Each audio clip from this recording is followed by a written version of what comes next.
বন্ধুরা, প্রথমে কড়াইতে তেল গরম করে নিয়েছি। এবার এই শুকনো লঙ্কা ফোড়ন দিয়ে দেবো। শুকনো লঙ্কা ফোড়নটা একটু লাল লাল হয়ে গেছে। এবার আমি আলু দিয়ে দেব। আলুর মধ্যে একটু লবণ দেব, হলুদ দেব, দিয়ে একটু নাড়াচাড়া করে এবার এতে পেঁয়াজ দিয়ে দেবো, পেঁয়াজ আর লঙ্কা। তো কারোর বাড়িতে যদি আরও কোনো সবজি, গাজর, বিনস এগুলো থাকে, এগুলোও দেওয়া যায়। আমার বাড়িতে এখন সবজি ছিল না, তাই শুধু আলু আর পেঁয়াজ দিলাম। এটা ভালো করে ভেজে নেব। এবার আমি আলু পেঁয়াজটা তুলে রাখবো। এবার আমি এই তেলেই একটা ডিম ভেঙে রেখেছিলাম, এই ডিমটা দিয়ে দেবো। ডিমটা কিন্তু ঝুরি ঝুরি করে ভেজে নিতে হবে।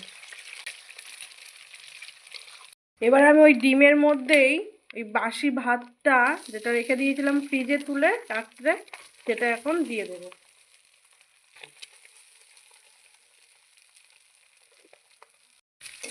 এবার এটাই তেলের সাথে ভালো করে মিক্সড করে নেব। গরম গরম বাসি ভাত ভাজা খুবই টেস্ট লাগে। এবার এতে আমি একটু লবণ দিয়ে দেব, দুধ দিয়ে দেব সামান্য। এতে গোলমরিচ গুঁড়োও দেওয়া যায়, তো আমি সিম্পলভাবে করবো যেহেতু নিয়ে খাবে।